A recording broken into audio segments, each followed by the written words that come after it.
સુરતની વાત કરીએ તો સુરતમાં વધુ એક દુષ્કર્મની ઘટના સામે આવી છે, જેમાં ડિંડોલી વિસ્તારમાં દુષ્કર્મનો બનાવ બન્યો હતો।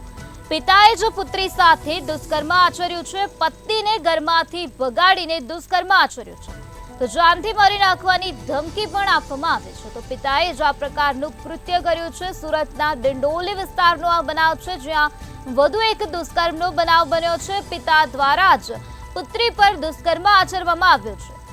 પિતાએ પત્નીને ઘરમાંથી ભગાડી અને પુત્રી પર દુષ્કર્મ આચર્યું છે, અને આ સાથે જાનથી મારી નાખવાની ધમકી પણ આપવામાં આવે છે। હાલ આ સમગ્ર મામલામાં પોલીસ દ્વારા વધુ કાર્યવાહી હાથ ધરવામાં આવી છે। સુરતના ડિંડોલી વિસ્તારમાં આ પ્રકારનું કૃત્ય આચરવામાં આવ્યું હતું। પિતાએ જ પુત્રીનું દુષ્કર્મ કર્યું છે।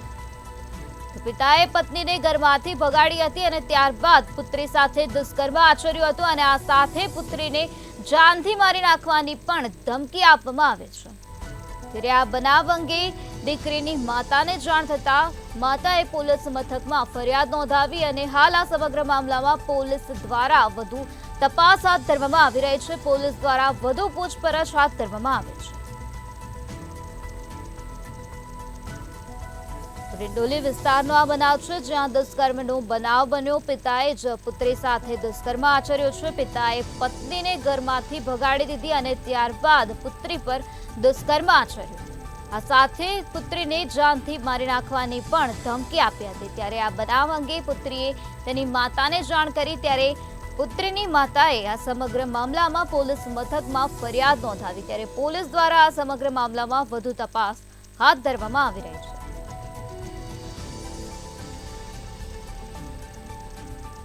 તો સુરતમાં આ પ્રકારે વધુ એક દુષ્કર્મની ઘટના સામે આવે છે, જ્યાં સુરતના ડિંડોલી વિસ્તારમાં આ પ્રકારનો બનાવ બન્યો છે। સુરતના ડિંડોલી વિસ્તારમાં દુષ્કર્મની ઘટના બની છે। પિતા દ્વારા જ પુત્રી પર દુષ્કર્મ આચરવામાં આવ્યું છે। પિતાએ જ પુત્રી સાથે દુષ્કર્મ આચર્યું, અને આ સાથે પુત્રીને જાનથી મારી નાખવાની ધમકી પણ આપી। તો પિતાએ પત્નીને ઘરમાંથી ભગાડી અને ત્યારબાદ પુત્રી પર દુષ્કર્મ આચર્યું।